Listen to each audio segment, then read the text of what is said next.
Hi hello నమస్తే అందరికీ good morning శుభోదయం. పీపుల్స్ పోస్ట్ న్యూస్ మార్నింగ్ హెడ్లైన్స్కి స్వాగతం. ముందుగా ఇవాళ మనం తెలంగాణ న్యూస్ పేపర్స్లో వచ్చిన హైలైట్స్ని చూద్దాం. ముందుగా తెలంగాణలో దిశ ఈ పేపర్ని చూస్తున్నాం మనం. బ్యానర్ హెడ్లైన్గా కొందరు కలెక్టర్లు ఫీల్డ్కి వెళ్ళట్లేదు, ఆఫీస్ వదిలి క్షేత్రస్థాయిలో పర్యటించాలని గతంలోనే సూచించా. మీరే ప్రభుత్వానికి అసలైన ప్రతినిధులు, ఎప్పటికప్పుడు పనితీరును మెరుగుపరుచుకోవాలి.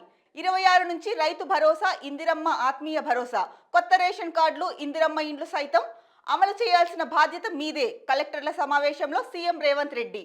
రండి కలిసి అందరం అద్భుతాలు సృష్టిద్దాం, రాష్ట్రంలో పెట్టుబడులు పెట్టండి, న్యూయార్క్తో ఫ్యూచర్ సిటీ పోటీ. సిఐఐ జాతీయ కౌన్సిల్ సమావేశంలో రేవంత్ రెడ్డి. సో ఫీల్డ్ ఆఫీసర్స్తో నిన్న రేవంత్ రెడ్డి సమావేశం అవ్వడం జరిగింది. సమావేశంలో చాలా ముఖ్యమైన ఇంపార్టెంట్ పాయింట్స్ సమావేశంలో చెప్పారు.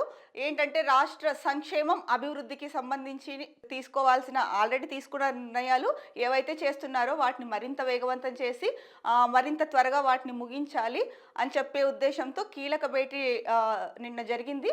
అందులో ముఖ్యంగా ఫీల్డ్ అంటే అందరూ సమిష్టిగా చేస్తేనే ఏ పడైనా కూడా త్వరితగతిన పూర్తి అవుతుంది. ఆ ఉద్దేశంతోనే ఒక్కరే అంటే నా నా వర్క్ నాదే, నీ వర్క్ నీదే అని కాకోకుండా అందరం సమిష్టిగా కృషి చేద్దాము, అప్పుడే రాష్ట్రం మరింత వేగంగా ముందుకు వెళ్తుంది అని చెప్పేసి అన్ని పథకాలు కానీ ఏదైనా అమలు చేయడంలో అందరూ రెస్పాన్సిబిలిటీ తీసుకోవాలి, అందరూ కలిసి సమిష్టిగా వర్క్ చేయాలి, అప్పుడే మనం ముందుకు వెళ్తాము అని చెప్పేసి నిన్న ఒక కీలక భేటీ నిర్వహించి ఫీల్డ్ ఆఫీసర్లకు కూడా చెప్పడం జరిగింది. ఫీల్డ్ ఆఫీసర్స్ బాధ్యత తీసుకోవాలని కూడా చెప్పడం జరిగింది రేవంత్ రెడ్డి. అందులో భాగంగానే కీలకంగా ఒక పాయింట్ చెప్పారండి. అంటే ప్రభుత్వానికి అసలైన ప్రజాప్రతినిధులు మీరే అన్న పాయింట్ అయితే కనుక చెప్పారు. సో అందరూ కూడా ఏంటంటే మా వర్క్ మాదే అని ఆఫీస్లో కూర్చొని ఆఫీస్లో వర్కే కాకుండా ఫీల్డ్కు వెళ్ళి కూడా ఏం జరుగుతోంది ఫీల్డ్లో, అంటే మనం ఏవైతే సంక్షేమ పథకాలు పెట్టామో అవన్నీ అందుతున్నాయా లేదా, పనులు వేగవంతంగా చేస్తున్నారా లేదా అన్నది ఒక్కసారి చూసి అక్కడ సమీక్షించి ఎక్కడివక్కడ పనులు అంటే ఫీల్డ్ ఆఫీస్లో ఉన్నతాధికారులు కానీ లేకపోతే అధికారులు కానీ ఎవరైతే ఉంటారో వాళ్ళందరూ వెళ్ళి వాళ్ళ బాధ్యత నిర్వర్తించి ఆ అభివృద్ధిని ముందుకు తీసుకువెళ్ళాలి, పనులని ముందుకు తీసుకువెళ్ళాలి. అంటే పనులలో ఆలస్యం జరగకుండా అనుకున్న టైంకి అనుకున్నవి పూర్తి అవ్వాలన్నది రేవంత్ రెడ్డి ఉద్దేశం. దాంట్లో భాగంగానే కీలక భేటీ ఏర్పాటు చేసి అందులో ఈ పాయింట్స్ చెప్పారు.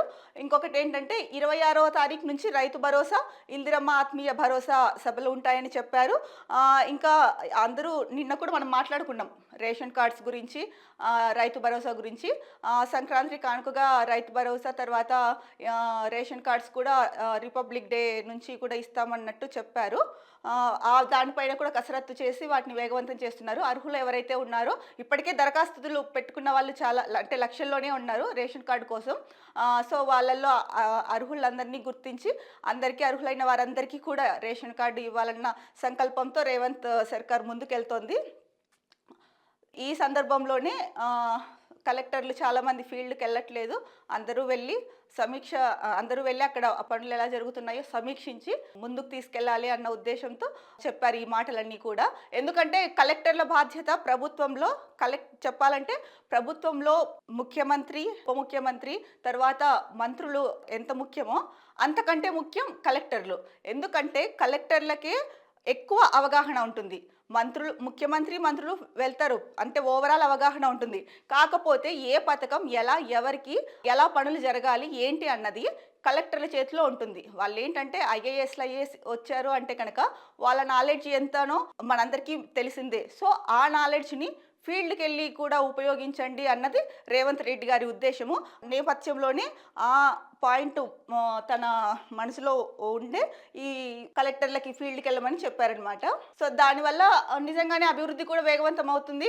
సంక్షేమ పథకాలు అంటే అర్హులకు వెళ్తున్నాయా, అనర్హులకు వెళ్తున్నాయా, లేకపోతే ప్రభుత్వం ఎంత కరెక్ట్గా అందరికీ ఫలాలు అందించాలనుకున్నా కూడా అధికారులు సరిగా వర్క్ చేయకపోతే కనుక వాటి అమలులో జాప్యం జరిగే పరిస్థితి ఏర్పడుతుంది. గవర్నమెంట్, ముఖ్యమంత్రి చెప్తారు ఈ టైంకి ఇది అయిపోవాలి అని, కాకపోతే ఆయా జిల్లాల్లో ఎవరైతే ఉంటారో అధికారులు వాళ్ళ కొంతమంది అలసత్వం ప్రదర్శించడం వల్ల జాప్యం జరిగే ప్రమాదం ఉంది, జరుగుతోంది కూడా కొన్ని చోట్ల. సో అది అవ్వకోకుండా సో అప్పుడేమవుతుంది, ప్రజలు చాలామంది ఏమనుకుంటారు, ప్రభుత్వం చెప్పింది ఇవ్వలేదు అన్న కాన్సెప్ట్లో ఉంటారు వాళ్ళు. కానీ అక్కడ అధికారులు చేస్తున్న విషయం, అంటే అధికారులు జాప్యం చేస్తున్న విషయం కొంతమందికి తెలుస్తుంది, కొంతమందికి తెలియదు. సో ఇలాంటి వాటన్నిటికీ ఏది తావు లేకోకుండా ఆయా జిల్లాల్లో అంటే కలెక్టర్లు కూడా ఫీల్డ్కి వెళ్ళేసి ఇవన్నీ చూసుకోవాలి అన్న ఉద్దేశంతో, సదుద్దేశంతో ఈ భేటీలో కీలకమైన విషయాల గురించి కలెక్టర్లకి సూచనలు చేశారు రేవంత్ రెడ్డి గారు. అలాగే పంట వేసినా వేయకున్నా రైతు భరోసా, వ్యవసాయ యోగ్యమైన భూములన్నింటికి 26 తర్వాత జిల్లాల్లో పర్యటిస్తా అని సీఎం స్పష్టం చేశారు. అంటే సాగు భూములకి, అంటే అర్హత కలిగిన సాగు భూములు ఏవైతే ఉన్నాయో వాటన్నిటికీ రైతు భరోసా ఇస్తామని చెప్పారు కదా. అంటే భూములు ఏవైతే ఉన్నాయో వాటిలో పంట వేసినా వేయకపోయినా కూడా రైతు భరోసా వర్తిస్తుందని చెప్పారు. అలాగే ఈ నెల 26వ తేదీ నుంచి జిల్లాల్లో స్వయంగా తానే పర్యటిస్తారని కూడా చెప్పారు. ఎందుకంటే ఎప్పుడైనా సరే ఏ అధికారి అయినా సరే, ముఖ్యమంత్రి అయినా సరే, మంత్రులైనా సరే ఫీల్డ్కు వెళ్తేనే అండి గ్రౌండ్ రిపోర్ట్ తెలిసేది. ప్రజల మనసుల్లో ఏముందో తెలియాలి, ఇంకా మనం ఎలా రాష్ట్రాన్ని ముందుకు తీసుకెళ్ళాలి, ఇంకా ఏదిస్తే రాష్ట్రం అభివృద్ధి చెందుతుంది, ప్రజలు సంక్షేమంగా ఆరోగ్యకరంగా పిల్లలకి సరైన విద్య అందినప్పుడే ఆ రాష్ట్రం సుభిక్షంగా ఉందని చెప్పొచ్చు. పెట్టుబడులది అంటారా, పెట్టుబడులు ఒకవైపు జరుగుతూ ఉంటుంది, కానీ రాష్ట్రంలో సుఖ సంతోషాలు సంక్షేమం లేనప్పుడు మీరు ఎన్ని పెట్టుబడులు తీసుకొచ్చినా కూడా ఒక రకంగా చెప్పాలంటే దానివల్ల అంత ఉపయోగం ఉండదు. అంటే ఏదో పెట్టుబడులు తెచ్చామది ఇది అంటారు, అంటే రాష్ట్రంలో ప్రజలు బాధల్లో ఏడుస్తూ తనకలాడుతూ ఉంటే మీరు పెట్టుబడులు తెచ్చిన ఉపయోగం ఉండదు కదా. సో ఆ నేపథ్యంలోనే ఫస్ట్ రాష్ట్ర ప్రజలు సంక్షేమంగా ఉండాలి, సంతోషంగా ఉండాలి, సో వాళ్ళకి అందించాల్సినవన్నీ అందించాలి అన్న ఉద్దేశంతోనే ఒకవైపు ప్రజా సంక్షేమం చూస్తూ మరోవైపు రాష్ట్రానికి పెట్టుబడులు తీసుకొస్తూ ప్యారలల్గా రేవంత్ రెడ్డి గారు ఒక విజన్తో ముందుకెళ్తున్నారు. అందులో భాగంగానే తరచూ సమావేశాలు ఏర్పాటు చేస్తున్నారు. ఏదున్నా కూడా నిర్మోహమాటంగా మొహం మీదనే చెప్పేస్తున్నారనమాట. అంటే లోపల ఒకటి పెట్టుకొని బయట ఒకటి కాకోకుండా ఎవరు వర్క్ చేయకపోయినా సరే, ఏ అధికారి అయినా సరే, ఏ మంత్రి అయినా సరే వాళ్ళకి స్పష్టంగా చెప్పేస్తున్నారు. అలా ఉంటేనే రాష్ట్రం ముందుకు వెళ్తుంది. ఇంకొకటి, అందరిలో కూడా పని చేయాలి అన్న తపన, భయం ఉంటుంది ముందు. ఎవరైతే ఇన్ని రోజులు నెగ్లెక్ట్గా ఉంటారో ఏమవుతుందిలే మనం గవర్నమెంట్ ఉద్యోగులం కదా అన్న ఫీల్ చాలా మందిలో మనం ఆఫీసులకు వెళ్ళినప్పుడు చూసుంటాం. గవర్నమెంట్ ఆఫీసెస్లో కొంతమంది చాలా సిన్సియర్గా చేసే వాళ్ళు చాలా మంది ఉంటారండి. అక్కడక్కడ కొంతమంది అలా ఉండడం వల్ల అలాంటి ముద్ర పడిపోయింది. సో ఆ ముద్రని కూడా ఈ సూచనలు ఇవ్వడం ద్వారా ఆ ముద్ర కూడా తొలగిపోతుంది. కాబట్టి కలెక్టర్లకి ఇది కీలక ఆదేశాలు. అలాగే పంట వేసినా వేయకపోయినా రైతు భరోసా వస్తుంది కాబట్టి అది కూడా చాలా ముఖ్య అంశము, రైతులకు మేలు చేసే అంశము. ఇక నెక్స్ట్ మరొక న్యూస్ చూసుకుంటే కనుక పథకాలకే ప్రయారిటీ, ఈ నెలలోనే రైతు భరోసా, ఇందిరమ్మ ఆత్మీయ భరోసా ప్రారంభం, సుమారు 10,000 కోట్ల రూపాయల అవసరం, వాటికే నిధులు విడుదల, మిగతా ఖర్చులన్నీ పక్కకు. ఆ మేరకు ఫండ్స్ సిద్ధం చేసిన ఆర్థిక శాఖ వచ్చే నెలలో పెద్ద కాంట్రాక్టర్స్ బిల్లు చెల్లింపు, ఎమ్మెల్యేలు గుత్తేదారులకు సర్కార్ క్లారిటీ.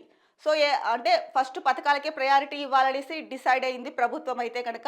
ఎందుకంటే ఏదైతే ఎన్నికల హామీల్లో చెప్పారో సూపర్ 6 అని, ఇప్పటికే వాటి మళ్ళీ ఉన్నాయి, జరుగుతూ ఉన్నాయి. సో వాటిని ఎక్కడే కానీ ఆగకోకుండా ఉండాలని చెప్పిన ఉద్దేశంతోనే ఫస్ట్ పథకాలకే ప్రయారిటీ ఇవ్వాలనేసి డిసైడ్ అయ్యి వాటికే ప్రయారిటీ ఇవ్వాలని చెప్పారు. సో రైతు భరోసా ఈ నెలలోనే ఉంటుంది. అలాగే ఇందిరమ్మ ఆత్మీయ భరోసా కార్యక్రమం ప్రారంభం చేస్తారంట, భరోసా కార్యక్రమం కూడా. ఎందుకంటే ఇందిరమ్మ ఇళ్లకు అప్లై చేసుకున్న వాళ్ళు కూడా చాలామంది ఉన్నారు. అలాగే ఇందిరమ్మ ఇండ్లు కొత్తగా అర్హులు ఎవరైతే ఉన్నారో ఇందిరమ్మ ఇళ్ళకి, వాళ్ళకి అంటే ఇది తెలిసిన విషయమే, 5 లక్షల రూపాయలు ఇందిరమ్మ ఇళ్ళకి ఇస్తున్నారు. ఆల్రెడీ స్థలం ఉన్న వాళ్ళకి కూడా, అంటే వాళ్ళని మొదటి ప్రాధాన్యంగా తీసుకొని వాళ్ళకి 5 లక్షల రూపాయలు ఇస్తున్నారు. ఇళ్ళ స్థలం లేని వారు ఎవరైతే ఉన్నారో వాళ్ళకి ఇంటి స్థలంతో పాటు ఇల్లు కట్టుకోవడానికి 5 లక్షల రూపాయలు ఇందిరమ్మ ఇళ్ళకి ఇస్తున్నారు తెలంగాణ సర్కార్. సో ఆ క్రమంలోనే ఫస్ట్ పథకాలకి ప్రయారిటీ కాబట్టి వాటికి 10,000 కోట్ల రూపాయలు అవసరము. ఏదైతే రైతు భరోసా, ఇందిరమ్మ ఆత్మీయ భరోసా ఉందో వాటికి, రైతు భరోసాకి, సో వీటికి ఫస్ట్ 10,000 కోట్ల అవసరం కాబట్టి వాటిని ముందు విడుదల చేస్తాము, వాటికి నిధులు కూడా ఏర్పాటు చేశారు, ఆ తర్వాతే మిగిలినవన్నీ కూడా అని చెప్పేసి చాలా ఖచ్చితంగా చెప్పారు రేవంత్ రెడ్డి గారు. ఇక మరో న్యూస్ చూసుకుంటే కనుక, మరో ముఖ్యమైన న్యూస్, గత కొద్ది రోజులుగా కేటీఆర్ ఫార్ములా ఈ కార్ రేస్ నడుస్తోంది. దానికి సంబంధించిన న్యూస్. కేటీఆర్ పై మరో కేసు, ఆయనతో పాటు 5గురు బీఆర్ఎస్ నేతలపైన బంజారా హిల్స్ పిఎస్లో నమోదు. ఏసీబీ ఆఫీస్ నుంచి ర్యాలీగా తెలంగాణ భవన్కు వెళ్లినందుకు కేటీఆర్పై కేసు నమోదు చేశారు.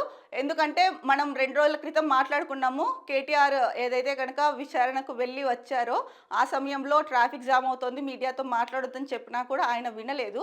మీడియాతో మాట్లాడడానికే ప్రయత్నించారు. ఎందుకంటే మీడియా అడిగే క్వశ్చన్స్కి ఆన్సర్ ఆయన తనదైన ఇది అంటే లోపల ఎలాగో ఏసీబీ వాళ్ళకి అంత సహకరించలేదు. ఎందుకంటే వాళ్ళు ఏ క్వశ్చన్స్ అడిగినా కూడా కొన్నిసార్లు క్వశ్చన్ ఈయనే వేస్తున్నారు. ఏం సమాధానం చెప్పాలో తెలియక తనే చెప్పారు 700 కోట్లు లాభం వచ్చింది రాష్ట్రానికి అని. కానీ 700 కోట్లు లాభం వచ్చింది కదా, మరి అది ప్రభుత్వానికి వచ్చిందా ప్రైవేట్ సంస్థలకు వచ్చిందా అంటే కనుక అక్కడ మాత్రం దానికి ఆయన స్పష్టంగా ఆన్సర్ చెప్పలేదన్నది మనకి న్యూస్ వచ్చింది. ఆ నేపథ్యంలో కొంత అసహనానికి గురయ్యారు, చాలా చిరాకుగా కూడా ఉన్నారు. ఆ నేపథ్యంలోనే అధికారుల పైన ప్రశ్నకు ప్రశ్నలేసి ఒక రకంగా చిరుబుర్రులాడారనే చెప్పాలి.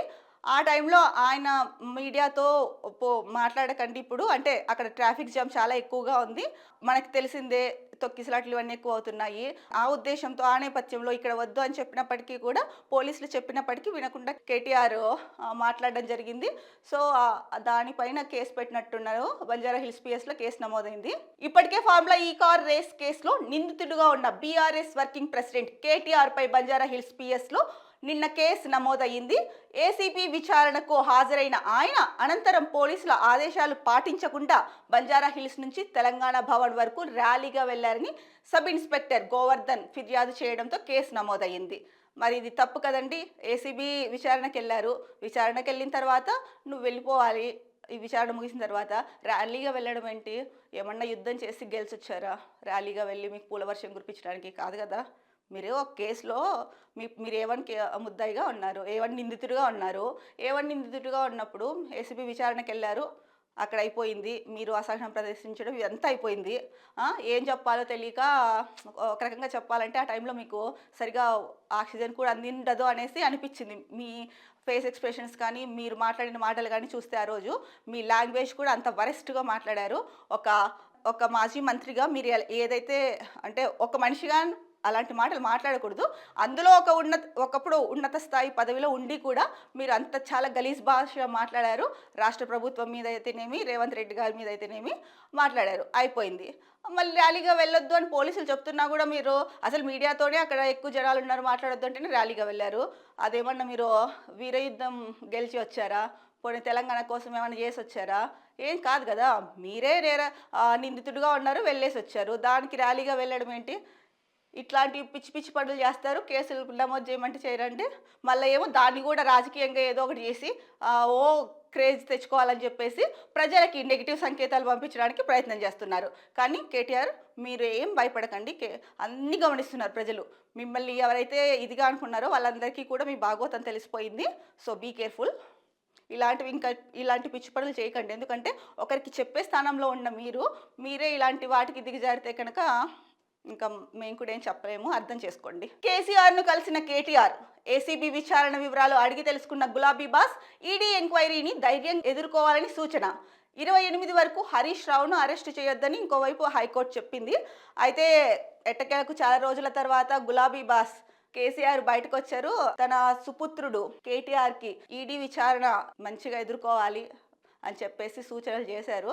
కానీ కేసీఆర్కి తెలియంది ఏంటంటే కనుక కేటీఆర్ ఈ మధ్య అస్తమానం ఎందుకో అసహనానికి గురవుతున్నారు. ఆ విషయం కేటీఆర్కి తెలుసో లేదో తెలీదు. ఇంకొక టాక్ ఏముంది అంటే కనుక ఈయన జైలు పాలైతే కనుక ఇఫ్ ఇన్ కేస్ ఆ కేసు అప్రూవ్ అయ్యి కార్ స్టీరింగ్ కవిత చేతికెళ్తుందన్న మదనం ఉంది కేటీఆర్లో అన్నది కూడా ఇది వరకు మనం న్యూస్ పేపర్లో చదివాము, న్యూస్ పేపర్స్లో వచ్చింది కూడా. సో అవన్నీ కలిసి కూడా నువ్వేదైతే కేసులో నువ్వు చేసిన ఏసీబీ కానీ ఈడీ కానీ మిమ్మల్ని ఏదైనా క్వశ్చన్స్ అడిగితే వాటికి మీ దగ్గర మీరు ఏం చేశారో ప్రాపర్ ఆన్సర్స్ చెప్పండి. ఇట్లాంటివన్నీ మైండ్లో పెట్టుకొని వెళ్ళకండి. అరే నేను జైలుకి వెళ్ళిపోతే కనుక ఒకవేళ కవితకి వెళ్తుందేమో లేదా హరీష్ గారికి వెళ్తుందేమో, ఇవి కాదు. వెళ్ళి ఏసీబీ దగ్గర సరిగా మీరు వాళ్ళకి సహకరించరా? ఈడీ విచారణకైనా సహకరించి మీరు ఏదైతే కనుక చేయలేదు అనుకుంటున్నారు, మీరు నేరం చేయలేదు అనేసి మీ వైపు నుంచి చెప్తున్నారు. కానీ నేరం చేయనప్పుడు ఎప్పుడైతే మీకు డేట్ ఇచ్చారో ఆ డేట్‌కు వెళ్ళేసి పోస్ట్‌పోన్‌లు కోరుకోకుండా చేసుండాల్సింది. ఈ పాటికి అయిపోయేది ఏదో ఒకటి తెలిసుండేది. అంటే కొద్ది రోజుల్లో. కానీ మీరు అదంటారు, ఇదంటారు, మళ్ళా సుప్రీంకోర్ట్ అంటారు. సుప్రీంకోర్ట్ కూడా అనుమతి నిరాకరించేసరికి అన్నీ కలిపేసి మీకు బాగా ఉక్కిరిబుక్కిరైపోతున్నారు. అందుకని నిన్న కూడా చెప్పాను. మీరు మానసిక వైద్యుల్ని కలవాలి అని. మరొక్కసారి మీకు విజ్ఞప్తి చేస్తున్నా.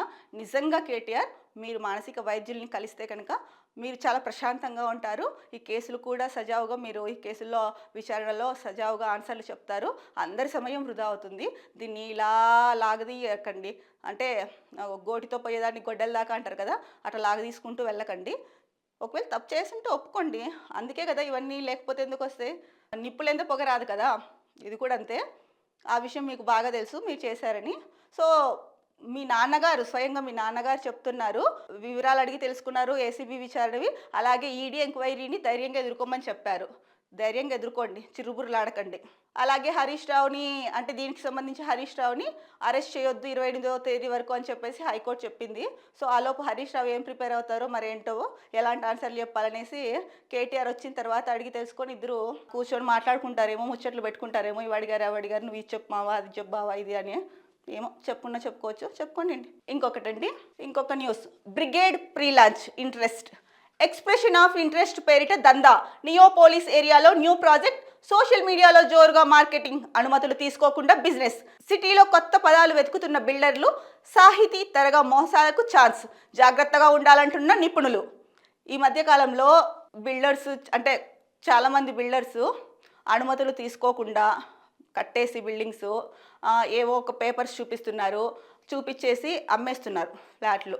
అంటే అవి రిజిస్టర్ అయ్యాయా లేదా, ఇదంతా అంటే గవర్నమెంట్ నుంచి పర్మిషన్ ఉందా, హెచ్ఎండిఏ నుంచి పర్మిషన్ ఉందా, ఇవన్నీ ఏం చూసుకోకుండా, ఏమీ అనుమతులు తీసుకోకుండా మభ్యపెట్టి వాళ్ళ బిజినెస్ అవ్వాలి అన్న ఉద్దేశంతో ప్రజలకి, అంటే ఎవరైతే కొనుగోలుదారులు ఎవరికైనా ఇల్లు అన్నది ఒక కళ కొనేస్తున్నారు. అంటే వాళ్ళకి కొనేటట్టు చేస్తున్నారు. ప్రమోషన్స్ అలా ఉంటున్నాయన్నమాట సోషల్ మీడియాలో. తీరా చూస్తే కనుక నష్టపోతున్నది ఎవరండి? సగటు మధ్యతరగతి మనిషి. ఎవరికైనా ఇల్లు అన్నది ఒక కళ. వాళ్ళు ఎంతో కాలంగా ఒక ఇల్లు కట్టుకోవాలి అన్న ఉద్దేశంతో, ఇల్లు కొనుక్కోవాలన్న ఉద్దేశంతో ఉంటారు. ఇలాంటి వాళ్ళకి ఎలా అనిపిస్తుందంటే కనుక, ఎవరో ఒకరు దొరికారు కదా, ఏదో ఒకటి బాగా సోషల్ మీడియా పబ్లిసిటీ అట్రాక్టివ్గా చేస్తారు. సో ఎవరైతే ఇల్లు కొనుక్కోవాలనుకుంటున్నారో వాళ్ళు కూడా చాలా జాగ్రత్తగా వ్యవహరించి, అవసరం అయితే సో అది లీగలా కాదా, వీళ్ళకి అన్ని అనుమతులు ఉన్నాయా లేదా అన్నది మీకు తెలిసిన వాళ్ళ దగ్గర, లేదా ఎక్స్పీరియన్స్ ఉన్న వాళ్ళ దగ్గర, ఆ ఫీల్డ్లో ఎక్స్పీరియన్స్ ఉన్న వాళ్ళ దగ్గర వెళ్ళి కనుక్కొని చేయండి. అలాగే ఇక్కడ ఒకటి చెప్పారు, సాహితీ తరహా మోసాలకు ఛాన్స్ అని. సాహితీ కేసు ఏంటంటే అండి, సాహితీ కూడా రియల్ ఎస్టేట్కి సంబంధించినది, సాహితీ ఇన్ఫ్రా అని. వీళ్ళు కూడా అప్పట్లో ప్రభుత్వ అనుమతులు ఏం తీసుకోకుండా కన్స్ట్రక్షన్ చేసేసి అమ్మడానికి ప్రయత్నాలు చేశారు. అయితే దానిపైన ఫిర్యాదు రావడంతో ఈడీ విచారణకు, ఎవరైతే సాహితీ ఇన్ఫ్రా ఎండీ ఉన్నారో ఆయన ఈడీ విచారణకు వెళ్ళారు. ఈడీ విచారణకు వెళ్ళినప్పుడు ఈడీ అడిగిన ప్రశ్నలకి సమాధానం చెప్పలేకపోయారు. సో ఆయన పైన కేసు నమోదయ్యింది. ఆ నేపథ్యంలోనే ఇది కూడా బ్రిగేడ్ అనే సంస్థ ఏదైతే ఉందో వాళ్ళు కూడా ఇలాంటి మోసానికి పాల్పడే అవకాశం ఉందని చెప్పేసి ఇక్కడ న్యూస్ వచ్చింది. సో నెక్స్ట్ ఇదండి ఇవాళ అంటే దిశ పేపర్కి సంబంధించింది. అయితే ఇక్కడ ఇంకొక న్యూస్, బాధాకరమైన న్యూస్, ప్రధాన శీర్షికలోనే ఇచ్చారు. దిశలో 15 మంది దుర్మరణం. రాష్ట్రంలో వేర్వేరు రోడ్డు ప్రమాదాలు.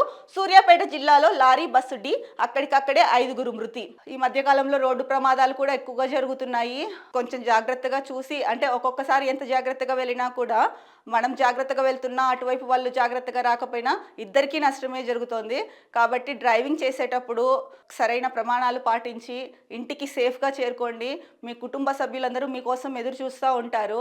అలాంటి సందర్భంలో, అంటే కొంతమంది ఈ మధ్య కాలంలో చూస్తే కనుక యంగ్స్టర్స్ అయితే అంటే కొంతమంది ఫ్యాషన్ అని చెప్పేసి దురుసుగా వెళ్ళడం, హెల్మెట్ పెట్టుకుంటే హెయిర్ ఫాల్ అవుతుందని చెప్పి హెల్మెట్ పెట్టుకోకపోవడం, కార్ డ్రైవింగ్స్ అయినా సరే సీట్ బెల్ట్ పెట్టుకోకపోవడం, ఇలాంటివి చేస్తున్నారంటే తెలిసి కూడా కొన్ని మిస్టేక్స్ జరుగుతున్నాయి. కానీ ఇదేంటంటే సూచన చేయడానికి మాత్రమే నేను ఈ సందర్భంలో ఇది చెప్తున్నాను. కానీ ఇక్కడ జరిగిన ఘటన 15 మంది చనిపోవడం అనేది చాలా బాధాకరం. ఎందుకంటే వాళ్ళ కుటుంబాలు దాన్ని జీర్ణించుకోగలగాలి. ఇలాంటివి జరగకుండా ఉండాలంటే ఎవరికి వాళ్ళే తగిన జాగ్రత్తలు తీసుకోవాలండి. రైట్, నెక్స్ట్ న్యూస్ పేపర్ చూద్దాం. నమస్తే తెలంగాణ పేపర్ చూస్తే కనుక మనం ఇందాక దిశ న్యూస్ పేపర్లో వచ్చిన హెడ్లైన్స్ చూసాము, మాట్లాడుకున్నాం వాటి గురించి. సో దాంట్లో ఏదైతే మోసాలు జరుగుతున్నాయో వాటి గురించి ఇచ్చారు, అలాగే కేటీఆర్ కేసు గురించి ఇచ్చారు, అలాగే బ్రిగేడ్ రియల్ ఎస్టేట్కి సంబంధించింది, అంటే ప్రజలు అప్రమత్తంగా ఉండాలి, అది అలాంటివి కూడా రాష్ట్ర అభివృద్ధిని దెబ్బతీస్తాయి, ఆ న్యూస్ ఇచ్చారు. బట్ నమస్తే తెలంగాణలో చూస్తే ఎక్కడే కానీ అంటే ఈడీ విచారణకి సహకరించాలి అని వాళ్ళ నాన్నగారు చెప్పింది ఆ న్యూస్ అయితే ప్రధాన శీర్షికలో ఎక్కడ కనిపించట్లేదు. అది కనిపించకపోగా, ఆ న్యూస్ వేయకపోగా, ఇంకా ఇక్కడ ఇంకొక బీఆర్ఎస్ నేత రేవంత్ పై బండికి ఎందుకు అంత ప్రేమ? బండికి అంటే బండి సంజయ్ అండి, బీజేపీ బండి సంజయ్ గారు. ఇద్దరి మధ్య అంతర్గత లావాదేవీలు, అందుకే సంజయ్ నోట రేవంత్ మాట. సీఎంకు ఏజెంట్లుగా బీజేపీ నాయకులు, మాజీ మంత్రి జగదీష్ రెడ్డి మండిపాటు. రేవంత్ రెడ్డి ఏజెంట్లుగా బీజేపీ నాయకులు పనిచేస్తున్నారు. రేవంత్ రెడ్డి గొంతును బండి సంజయ్ వినిపిస్తున్నాడు. రేవంత్ రెడ్డిని తిడితే బండికి ఎందుకు ప్రేమ పొంగుకొస్తున్నది, ఏంది మీ మధ్య సంబంధం అని చెప్పేసి జగదీష్ రెడ్డి అంటున్నారు. ఏమండి, మీరు హైడ్రా విషయం అప్పుడు కానీ మామూలుగా కొన్ని సందర్భాల్లో కూడా బీజేపీ బీఆర్ఎస్కు అనుకూలంగా మాట్లాడింది, అది తెలిసిందే. అంటే ఎవరైనా సరే న్యూస్ ఫాలో అవుతున్న వాళ్ళ అందరికీ తెలిసిందే. ఈ మధ్య సోషల్ మీడియా హవా ఎక్కువ నడుస్తోంది కాబట్టి దాని ద్వారా కూడా ప్రజలకి ఎవరు ఏంటి అన్నది తెలుస్తోంది. ఏంటి అంటే ఆయన పేరెత్తితే కనుక రేవంత్ రెడ్డి అని మాట్లాడితే కనుక ఆయనకి ప్రేమ వచ్చేసినట్టేనా? కాదు కదా. మరి అట్లా అనుకుంటే కనుక ఎన్నిసార్లు బీఆర్ఎస్ గురించి మాట్లాడుంటారు, ఎన్నిసార్లు మీకు మద్దతుగా మాట్లాడుంటారు. అసలు మీ ఇద్దరి మధ్య అంటే బీఆర్ఎస్ అండ్ బీజేపీ మధ్య సంబంధం ఉంది, మంచి సాన్నిహిత్యం ఉందని చెప్పేసి కాంగ్రెస్ కార్యకర్తలు ఎవరైతే కొంతమంది అన్నారో, అప్పుడెప్పుడో వాళ్ళు అన్నారని చెప్పేసి దాన్ని తిప్పికొట్టడం కోసము, అంటే అయ్యో మా మధ్య ఏం లేదు మీకే ఉంది అని చెప్పేసి అంటగట్టడం కోసం ఇలాంటి మాటలు మాట్లాడడము ఏమాత్రం సమంజసం కాదు. మీరు కూడా సీనియర్ నేత, మాజీ మంత్రిగా చేశారు. ఎందుకండి ఏంటో అసలు వీళ్ళు ఎమ్మెల్యేలు, ప్రజాప్రతినిధులు ఎలా వ్యవహరించాలి? ప్రజలకి, నేటి తరం యువతకి, పిల్లలకి వీళ్ళు ఒక స్ఫూర్తిగా ఉండాలి. కానీ వీళ్ళు మాట్లాడేది అంటే రాజకీయాలు చేస్తారండి. ఎక్కడ చేస్తారు? ఏదైనా అధికారంలో ఉన్న పార్టీ ఏదైనా తప్పు చేస్తే కనుక ఎత్తి చూపడం ఇలాంటివి చేయాలి. లేదంటే కనుక ఇలా చేస్తుంటే ఇలా కాదు, ఇంకా ఇలా చేసి ఉండాల్సింది, ఇలా చేయండి అని సలహాలు ఇవ్వాలి.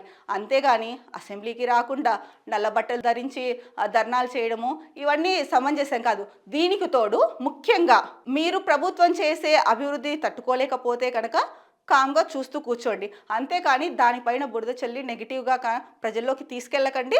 అది ఎవ్వరికీ మంచిది కాదు.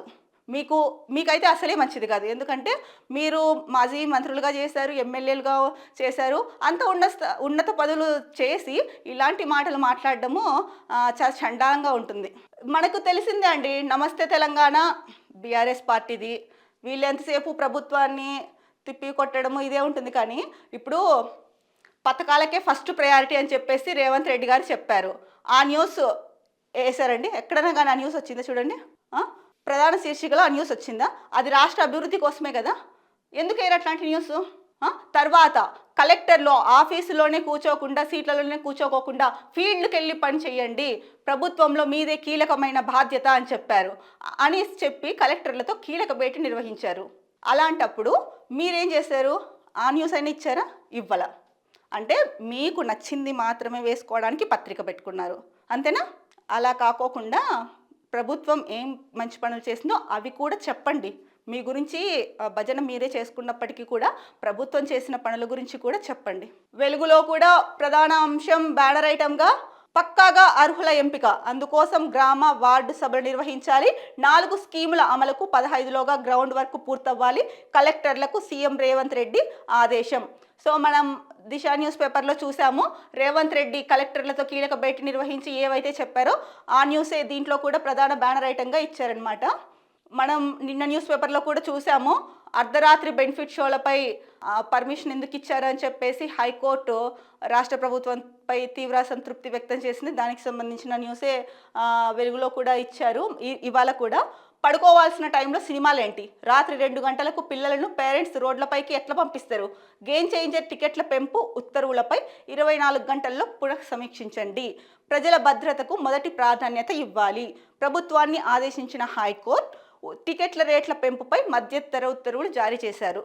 ఇది నిజమే కదండి. ఇప్పుడు సినిమాలు రిలీజ్ అవుతాయి, పేరెంట్స్ కూడా ఇంట్లో వాళ్ళు కూడా చెప్పుకోవాలి పిల్లలకి, మీరు ఈ టైంలో కాదనన్నా మళ్ళీ వెళ్దురు, ఈరోజు కాకపోతే ఇంకొకసారి చూద్దురు సినిమా, మొన్ననే కదా ఇలాంటి ఘటన జరిగింది సంధ్య థియేటర్ ఘటన, ఏదన్నా అలాంటివి అనుకోని జరిగితే ఎవరికి బాధ ఎవరికి అని ఎవరికి వాళ్ళు వాళ్ళ పిల్లలకు చెప్పుకోవాలి. పిల్లలు కూడా తల్లిదండ్రులు చెప్పిన మాట వినాలి. పెడచెవిన పెట్టి బైకులకి సైలెన్సర్లు పీకేసి ఇంకో ఫ్రెండ్ చెప్పాడు కదా అనేసి వెళ్ళడాలి. ఇలాంటివన్నీ మానుకొని మీరు మీ తల్లిదండ్రుల గురించి మీ సేఫ్టీ గురించి ఆలోచించి ఎందుకోసం చెప్తున్నారో వినండి. గవర్నమెంట్ కూడా బెనిఫిట్ షోలు రద్దు చేసింది. సినీ పరిశ్రమ ఒత్తిడి పెట్టడం వల్ల షోలకి పర్మిషన్ ఇచ్చినట్టుంది. టికెట్ రేట్ల పైన అయితే కనుక మధ్యంతర ఉత్తర్వులు జారీ చేసింది. సరే ఏం జరుగుతుందో దాని మీద చూద్దాము. మొత్తానికైతే మీకు ఎంత అభిమాన హీరోలైనా సరే అంత టికెట్లు రేట్లు పెట్టి వెళ్ళడం కానీ లేదా నెట్టుకొని తోపుస్లాట్లో వెళ్ళడం కానీ చెయ్యకండి, జాగ్రత్తగా ఉండండి. ఇంకొక ముఖ్యమైన విషయం అండి, వెలుగులో ముఖ్యమైన వార్త బ్యానర్లో చూస్తున్నాం. సార్ చెప్తేనే చేసిన ఫార్ములా ఈ ఆపరేషన్స్ కంపెనీ 2 విడతల్లో 45.71 కోట్ల రూపాయలు చెల్లించాం. ఎన్నికల కోడ్ అమల్లో ఉండగానే నిధులు ట్రాన్స్ఫర్ చేశాం. సీజన్ 9లో ట్రాక్ ఇతర అవసరాలకు 12 కోట్ల రూపాయలు ఖర్చు చేశాం.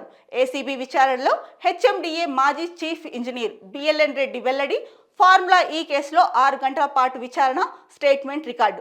మళ్ళీ పిలిచినప్పుడు ఎంక్వైరీకి రావాలని ఏసీబీ అధికారులకు ఆదేశం. అరవింద్ కుమార్ గారు ఇదే చెప్పారు, మొత్తం కేటీఆర్ కన్సర్న్లోనే జరిగిందని. ఇప్పుడు బిఎల్ఎన్ రెడ్డి గారు కూడా అదే చెప్తున్నారు. అయినప్పటికీ కూడా పిల్లి కళ్ళు మూసుకొని పాలు తాగుతూ నన్ను ఎవరు చూడలేదు అనుకుంటుంది. మనందరికీ తెలుసు కదా, కేటీఆర్ వ్యవహారం అలానే ఉంది, అందరికీ తెలుసు. అయినా సరే ఆయన నేనేం కాదు, నేను చాలా అమాయకుడిని, నేను చాలా ఇన్నోసెంట్ బాబోయ్, నా వల్ల అస్సలు అవ్వదు, నేను ఇట్లాంటివన్నీ ఏం చేయలేదు, నేను అంటే నోట్లో ఏలు పెట్టినా కూడా నేను కొరకలేను అన్నట్టు యాక్టింగ్ చేస్తున్నాడు. వీళ్ళే అధికారులే చెప్పారు కదండి, అనవసరంగా వీళ్ళపైన ఒత్తిడి తీసుకొచ్చి ప్రభుత్వ ఉద్యోగుల పైన. ఇంకా ఇంత చెప్పినా కూడా ఇంకా ఇప్పుడు కూడా మీరు మొండిగా నేను చేయలేదు, అది కాదు. ఈడీ విచారణకు సహకరించి మీ నాన్నగారు చెప్పినట్టు ఆయన పేరు నిలబెట్టి సమయం వృధా అవ్వకోకుండా చూడండి. ఇంకొక న్యూస్, కేటీఆర్ను ఎందుకు అరెస్టు చేస్తలే, అడ్డగోలుగా తిడుతున్నా ఎందుకు చర్యలు తీసుకోవట్లా, దీని వెనుక ఆంతర్యం ఏంటో సీఎం రేవంత్ చెప్పాలి అని బండి సంజయ్ అడుగుతున్నారు. కేటీఆర్ విషయంలో కాంగ్రెస్ చేస్తున్నదంతా లొట్టపీస్ వ్యవహారమే, డ్రగ్స్, ఫోన్ ట్యాపింగ్, కాళేశ్వరం కేసుల్లోనూ హడావిడి చేసి వదిలేశారని విమర్శ. ఇక్కడే సుస్పష్టంగా మనకు తెలుస్తోంది, మనం ఇందాకడే చెప్పుకున్నాము. మళ్ళీ బండి సంజయ్ గారు ఇలా మాట్లాడటం ఏంటి? బండి సంజయ్ గారు బీజేపీలో చాలా సీనియర్ నేత, ఏమంటే మీ స్థాయికి తగిన వ్యాఖ్యలు కాదు ఇది. ఇప్పుడు కేసు పెట్టారు, లొసుగులు జరిగాయి, కోర్టులు చేతులు మారాయి ఫార్ములా ఈ రేస్ కేసులో అని చెప్పేసే కదా కేసు పెట్టారు. ఏసీబీ విచారణ, ఈడీ విచారణ, ఇవన్నిటికీ కూడా అంత జరుగుతోంది. పక్కాగా సాక్ష్యాలన్నీ సేకరించిన తర్వాతే కదా. అలాగే దాంట్లో ఆ కేసులో A2, A3గా ఉన్న వాళ్ళకు కూడా ఏసీబీ విచారణ జరిగింది, వాళ్ళు కూడా కేటీఆర్ అనే చెప్పారు. అది ఇంకా వాళ్ళ పరిధిలో ఉన్నప్పుడు వాళ్ళు చూసుకుంటారండి. మీరు ఇలా గవర్నమెంట్ మీద వ్యాఖ్యలు చేయడము చాలా తప్పు. ఎందుకంటే కేసు కోర్టులో ఉన్నప్పుడు లేదా ఏసీబీ విచారణ చేస్తోంది, ఈడీ కూడా విచారణ ఉంది, అలాంటి టైంలో మీరు ఇలా ఎలా మాట్లాడతారండి పచ్చబద్దాలు? మీ స్థాయికి ఇది తగదు. ఇంకా ఎన్నిసార్లు చెప్తామండి మీకు? ఇందాకనే చూసాము, బీఆర్ఎస్ నేత ఏమన్నారు, మాజీ మంత్రి జగదీశ్వర్ రెడ్డి అంటే ఓకే కేటీఆర్ను అరెస్ట్ చేస్తలేదు అని చెప్పేసి బండి సంజయ్ మాట్లాడుతూ ఉన్నాడు కదా, దీన్ని దృష్టిలో పెట్టుకొని ఆయన అట్లా అన్నాడేమో. ఏంది వీళ్ళు రాజకీయాలండి? ఇదా ఒకరినొకరు తిట్టుకోవడమా?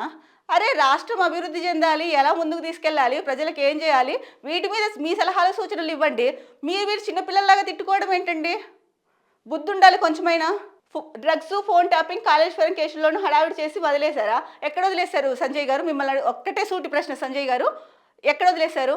ఫోన్ ట్యాపింగ్ కేసు నడుస్తూ ఉంది. ఒక్కసారి పోలీసులో కేసు నమోదు చేసుకున్న తర్వాత వాళ్ళ ఫార్మాలిటీస్ వాళ్ళకు ఉంటాయి. ఆ కోర్టులో కేసు ఉంది అంటే కనుక దాంట్లో మళ్ళీ మనం ఇన్వాల్వ్ అవ్వకూడదు, అవన్నీ మీకు తెలిసినవే. డ్రగ్స్ వ్యవహారము నడుస్తుంది.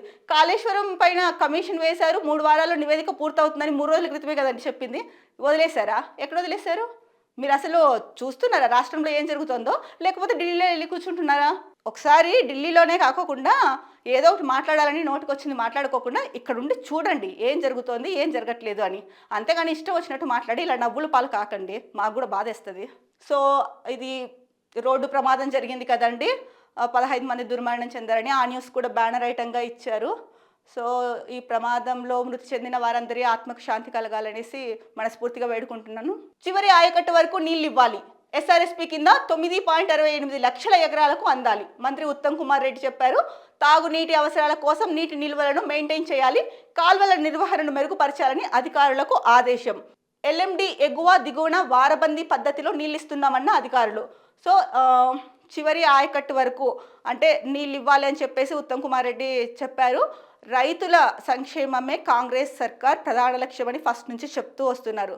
ఎందుకంటే దేశానికి రైతే వెన్నెముక, రైతే రాజు, ఇవన్నీ మనం చిన్నప్పటి నుంచి వింటున్న నానుడే. అందులో భాగంగానే కాంగ్రెస్ సర్కార్ రైతులకు మొదటి ప్రాధాన్యత ఇస్తూ వారి సంక్షేమం గురించి ఆలోచిస్తూ అలాగే మిగతా రంగాలకు కూడా చేయూతనందిస్తోంది.